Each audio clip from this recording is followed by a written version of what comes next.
ಇನ್ನು ಮುಖ್ಯಮಂತ್ರಿ ಕುಮಾರಸ್ವಾಮಿ ಅವರು ಡಾಕ್ಟರ್ ಎಸ್ ಸುಬ್ರಹ್ಮಣ್ಯ ಅವರನ್ನ ಆರ್ಥಿಕ ಸಲಹೆಗಾರನಾಗಿ ನೇಮಕ ಮಾಡ್ತಾ ಇದ್ದಾರೆ. ನಿವೃತ್ತ ಐಎಎಸ್ ಅಧಿಕಾರಿ ಡಾಕ್ಟರ್ ಎಸ್ ಸುಬ್ರಹ್ಮಣ್ಯ ಅವರಿಗೆ ಆರ್ಥಿಕ ಸಲಹೆಗಾರ ಹುದ್ದೆಯನ್ನು ಕೊಡ್ತಾ ಇದ್ದಾರೆ.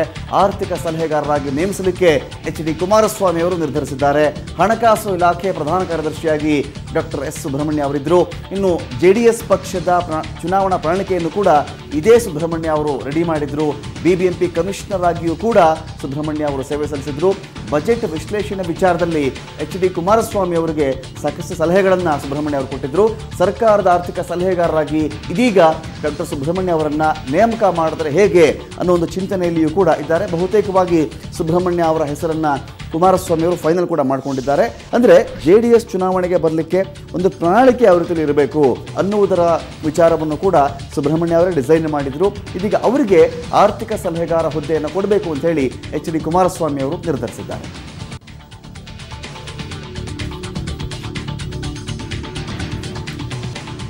ಡೀಟೇಲ್ಸ್ ಬೆಳಿಗ್ಗೆ ಪ್ರತಿನಿಧಿ ಅವಿನಾಶ್ ನ್ಯೂಸ್ ಡೆಸ್ಕ್ ಇಂದ ಸಂಪರ್ಕ ಇದ್ದಾರೆ. ಅವಿನಾಶ್, ನೋಡ್ತಾ ಇದ್ದೀವಿ ಸುಬ್ರಹ್ಮಣ್ಯ ಅವರನ್ನ ಆರ್ಥಿಕ ಸಲಹೆಗಾರನಾಗಿ ನೇಮಕ ಮಾಡಬೇಕು ಅಂತ ಹೇಳಿ ಕುಮಾರಸ್ವಾಮಿ ಅವರು ಚಿಂತನೆ ನಡೆಸ್ತಾ ಇದ್ದಾರೆ ಅಂತ ಗೊತ್ತಾಗಿದೆ. ಏನು ಆ ಕಾರಣ ಏನು? ಸುಬ್ರಹ್ಮಣ್ಯ ಅವರನ್ನ ಆರ್ಥಿಕ ಸಲಹೆಗಾರನಾಗಿ ಯಾಕೆ ಇಟ್ಕೊಳ್ಳಬೇಕು? ಸುಬ್ರಹ್ಮಣ್ಯ ಅವರು ಕಮಿಷನರ್ ಆಗಿದ್ದಾಗ ಏನು ಮಾಡಿದ್ರು? ಇವರ ನೇಮಕದಿಂದ ನಾವು ಏನು ಒಂದು ಆಶಯಗಳು ಇಟ್ಕೊಳ್ಬಹುದಾಗುತ್ತೆ? ರಮಾಕಾಂತ್, ಸುಬ್ರಹ್ಮಣ್ಯ ಅವರು ಈ ಹಿಂದೆ 3 ಬಜೆಟ್ಗಳನ್ನ ತಯಾರು ಮಾಡೋದರಲ್ಲಿ ಬಹಳ ಪ್ರಮುಖವಾದಂಥ ಪಾತ್ರವನ್ನು ವಹಿಸಿದರು. ಒಂದು ಬಜೆಟ್ ಸ್ವತಃ ಸಿದ್ದರಾಮಯ್ಯನವರು ಉಪಮುಖ್ಯಮಂತ್ರಿಯಾಗಿ ಹಣಕಾಸು ಸಚಿವರಾಗಿದ್ದಾಗ ಇವರೇ ಬಜೆಟ್ನ ಸಿದ್ಧಪಡಿಸುವ ಉಸ್ತುವಾರಿಯನ್ನು ಹೊತ್ತಿದ್ರು.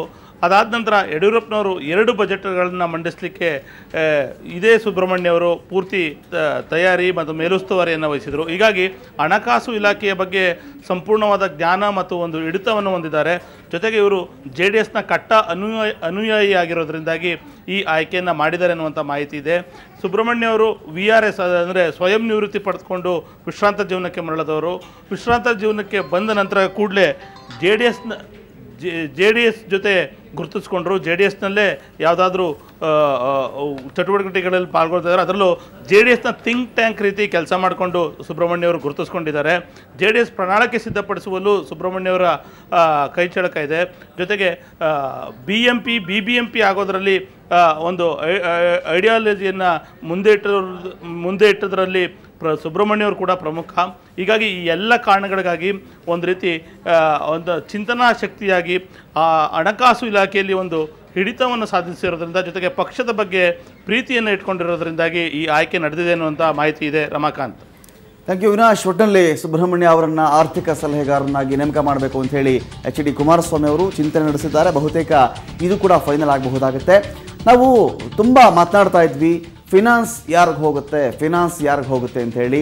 ಅದನ್ನು ಎಚ್.ಡಿ. ಕುಮಾರಸ್ವಾಮಿ ಅವರು JDS ಪಕ್ಷಕ್ಕೆ ಉಳಿಸಿಕೊಳ್ಳುವಲ್ಲಿ ಒಂದು ರೀತಿ ಯಶಸ್ವಿಯಾಗಿದ್ದಾರೆ. ಇದರ ಮಧ್ಯದಲ್ಲಿ ಆರ್ಥಿಕ ಇಲಾಖೆ ಅಂತ ಬಂದರೆ ಇಡೀ ಆರ್ಥಿಕ ವ್ಯವಸ್ಥೆಯನ್ನು ರಾಜ್ಯದ ಮಟ್ಟಿಗೆ ಯಾವುದಕ್ಕೆ ಎಷ್ಟು ಹಣ ವಿನಿಯೋಗ ಮಾಡಬೇಕು, ಯಾವುದರಲ್ಲಿ ಟ್ಯಾಕ್ಸ್ ಮೂಲಕವಾಗಿ ಉಳಿಸ್ಕೊಳ್ಬೇಕು, ಯಾವುದರಲ್ಲಿ ಗಳಿಸ್ಕೊಳ್ಬೇಕು, ಯಾವುದನ್ನು ವಿನಿಯೋಗಿಸಬೇಕು, ಇಂಥ ಲೆಕ್ಕಾಚಾರಗಳಿಗೆ ಸುಬ್ರಹ್ಮಣ್ಯ ಅವರು ಸೂಕ್ತ ಅನ್ನೋ ಒಂದು ಕಾರಣದಿಂದಾಗಿ ಅವರನ್ನು ಆರ್ಥಿಕ ವಿಷಯಗಳಲ್ಲಿ ಸಲಹೆಗಾರನಾಗಿ ನೇಮಕ ಮಾಡಬೇಕು ಅಂತ ತೀರ್ಮಾನ ಮಾಡಿದ್ದಾರೆ.